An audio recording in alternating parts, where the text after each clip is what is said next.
মুস্তাফিজকে বাদ দেওয়া ছিল দুর্ভাগ্যজনক। সামনে এমন ঘটনা আর ঘটবে না। খুদ আইপিএলের চেয়ারম্যানের এই বক্তব্য। মুস্তাফিজুর রহমানকে বাদ দিয়ে ভৌগোলিক, রাজনৈতিক, কূটনৈতিক এমনকি ক্রীড়া ক্ষেত্রেও যে চাপে পড়েছে ভারত, তার দায় চুকাতে লাগতে পারে অনেক দিন। ফিজকে হারিয়ে আইপিএল যখন হায় হায় করছে, তখন মুস্তাফিজ হয়ে উঠেছেন লাহোর কালান্দার্সের মধ্যমণি। পাকিস্তান সুপার লিগে ফিজ শুধু নিজের বোলিং দিয়েই নয়, সময়টা রঙিন করে তুলছেন তার সরব উপস্থিতিতেও। মুস্তাফিজকে ঘিরে সতীর্থদের আগ্রহের শেষ নেই।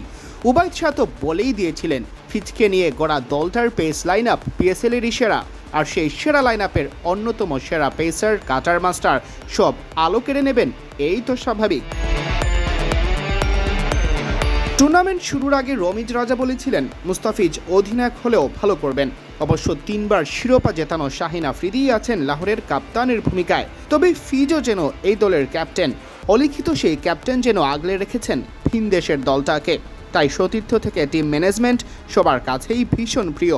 তাকে তাই বারবার খুঁজে ফেরে ক্যামেরার লেন্স। বল হাতেও মুস্তাফিজের সময় কাটছে দারুণ। বলতে গেলে পিএসএলে দীর্ঘদিন পর ফিরেই কেড়ে নিয়েছেন সব আলো। যে আলোটা মুস্তাফিজ কেড়ে নিতে পারতেন কেকেআরের জার্সিতে, আইপিএলে। কিন্তু কী বা করার, শুধুই আফসোস আর আক্ষেপ। সিয়াম চৌধুরী, বিডি ক্রিক টাইম।